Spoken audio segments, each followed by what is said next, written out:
Hello दोस्तों, आप सबों का हमारे यूट्यूब चैनल में स्वागत है। आइए हम आज व्याकरण पढ़ाएंगे। व्याकरण में हिंदी भाषा वह साधन है जिसके द्वारा मनुष्य बोलकर, सुनकर, लिखकर व पढ़कर अपने मन के भावों या विचारों का आदान प्रदान करता है, उसे भाषा कहते हैं। दूसरे शब्दों में, जिसके द्वारा हम अपने भावों को लिखित अथवा कथित रूप में दूसरों को समझा सकें और दूसरों के भावों को समझ सकें, उसे भाषा कहते हैं। सरल शब्दों में, सामान्यतः भाषा मनुष्य की सार्थक व्यक्त वाणी को कहते हैं। आदि मानव अपने मन के भाव एक दूसरे को समझाने और समझने के लिए संकेतों का सहारा लेते थे, परंतु संकेतों में पूरी बात समझना या समझ पाना बहुत कठिन था। आपने अपने मित्रों के साथ संकेतों में बात समझाने के खेल खेले होंगे। उस समय आपके अपनी बातों समझाने में कठिनाई हुई होगी। ऐसा ही आपके अपनी बात समझाने में बहुत कठिनाई हुई होगी। ऐसा ही आदिमानव के साथ होता था।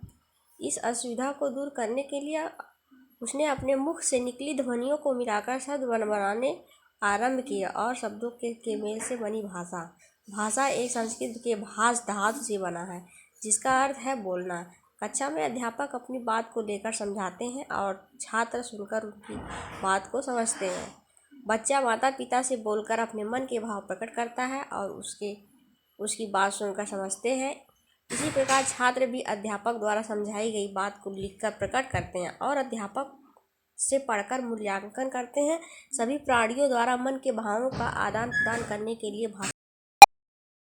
पशु पक्षियों को बोलियों को भाषा नहीं कहा जाता। इसके द्वारा मनुष्य के भावों, विचारों एवं भावनाओं को व्यक्त किया जाता है। वैसे ही भाषा की परिभाषा देना एक कठिन कार्य है। फिर भी भाषा वैज्ञानिकों ने उसकी अनेक भाषा दी है, किंतु ये परिभाषा पूर्ण नहीं है। हर में कुछ न कुछ त्रुटि पाई जाती है। आचार्य देवनाथ भाषा ने भाषा की परिभाषा इस प्रकार बनाई है।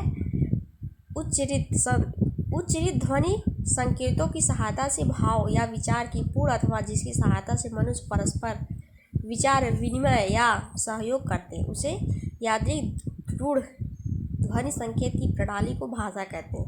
यहाँ तीन बातें विचरणी हैं। पहला है भाषा ध्वनि संकेत, दूसरा है वह यादृच्छिक है, तीसरा है वह रूढ़ है। पहला देखिए, सार्थक शब्दों के समूह या संकेतों को भाषा कहते हैं। सार्थक शब्दों के समूह या संकेतों को भाषा कहते हैं। यह संकेत स्पष्ट होना चाहिए। मनुष्य की जटिल मनोभाव को भाषा व्यक्त करती है, किंतु केवल संकेत भाषा नहीं। रेलगाड़ी का गार्ड हरी झंडी दिखाकर यह भाव व्यक्त करता है। गाड़ी और खुलने वाली, किंतु भाषा के इस प्रकार संकेत महत्व दिए। देखिए ये सब दिया है, इसको आप लोग पढ़ लीजिएगा। अब हम देखेंगे भाषा एक संप्रेषण के रूप में। संप्रेषण एक व्यापक शब्द है। संप्रेषण के अनेक रूप होते हैं। कुछ लोग इशारों से अपनी बात एक दूसरे से पहुंचा देते हैं, पर इशारे भाषा नहीं है। भाषा भी संप्रेषण का एक रूप है। भाषा एक संप्रेषण में दो लोगों का होना जरूरी होता है। एक अपनी बात को व्यक्त करने वाला, दूसरा उसकी बात को ग्रहण करने वाला। जो भी इस बात इन दोनों के बीच में संप्रेषित की जाती है उसे संदेश कहते हैं। भाषा में यही कार्य वक्ता और श्रोता द्वारा किया जाता है।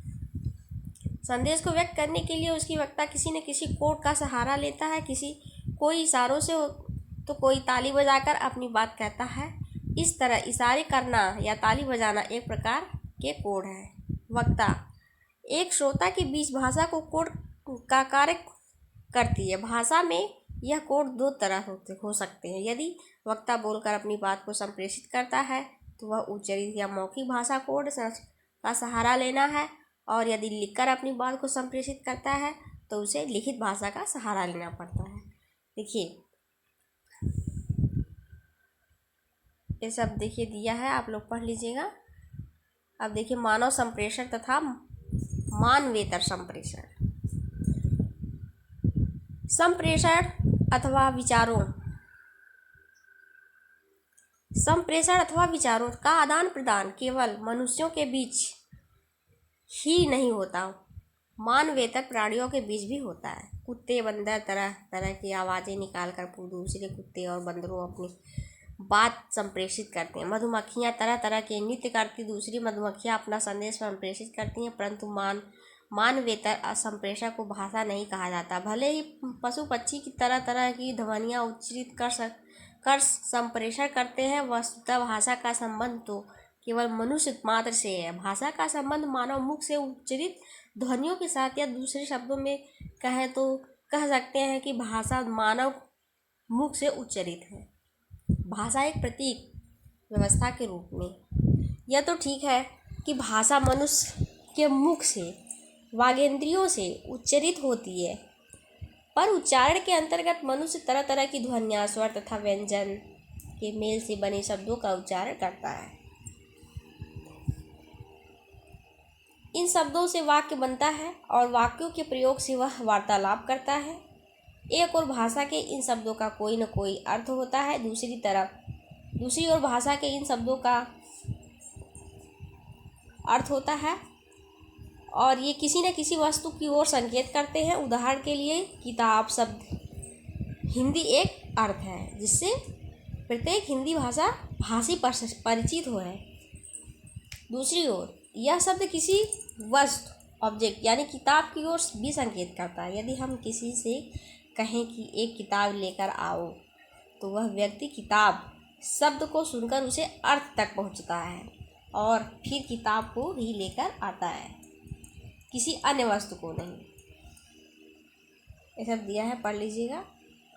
अर्थ कथ्य, प्रतीक, अभिव्यक्ति, वस्तु, घोड़ा हिंदी, अस संस्कृत, हॉर्स अंग्रेजी, पोनी पोलिश इंग्लिश और संस्कृत वर्ड है। ये सब पढ़ लीजिएगा। देखिए, सब भाषा के अंतर्गत भाषा का उद्देश्य संप्रेषण या विचारों का आदान प्रदान। भाषा के प्रकार है। भाषा के 3 रूप होते हैं, मौखिक भाषा, लिखित भाषा, सांकेतिक भाषा। इसके अंदर देखिए लिखा है, सब पढ़ लीजिएगा आप लोग।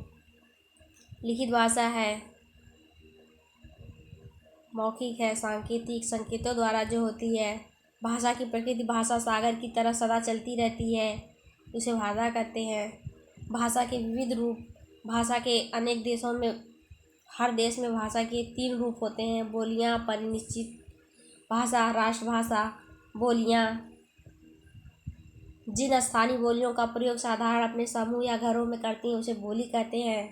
परिनिष्ठित भाषा, यह व्याकरण से नियंत्रित होती है, इसका प्रयोग शिक्षा, शासन और साहित्य में होता है, उसे परिनिष्ठित भाषा। राष्ट्रभाषा, जब कोई भाषा किसी भी राष्ट्र के अधिकांश प्रदेशों में बहुमत द्वारा बोली व समझी जाती है, तो उसे राष्ट्रभाषा कहते हैं। दूसरे शब्दों में देखिए, वह भाषा जो देश के अधिकतर निवासियों द्वारा प्रयोग में लाई जाती है, उसे राष्ट्रभाषा कहते हैं। ये सब देखिए, भाषा में अनेक लिपियाँ। देखिए लिपियाँ क्या होती है, किसी भी भाषा को एक से अधिक लिपियों में लिखा जाता है। दूसरी ओर भाषाओं की ही एक लिपि हो सकती है, अर्थात एक से अधिक भाषाओं किसी लिपि में लिखा जाता है। लिपियाँ में इस प्रकार लिख सकते हैं। देवनागरी लिपि, मीरा घर गई। रोमन में देखिए है, मीरा घर गए है। ये सब देखिए दिया है। देखिए इसका हिंदी भाषा क्रम, भाषा लिपियाँ सब देख लीजिएगा। हिंदी है, इसका देखिए चिन्ह सब दिया है। देवनागरी लिपि, प्राचीन देवनागरी, ब्राह्मी है, ये सब भाषा के अंतर्गत आते हैं। ये सब देखिए लिखा है। मातृभाषा, प्रादेशिक भाषा, अंतर्राष्ट्रीय भाषा, राजभाषा, मानक भाषा, यही सब है। बस पढ़ लीजिएगा। Thank you.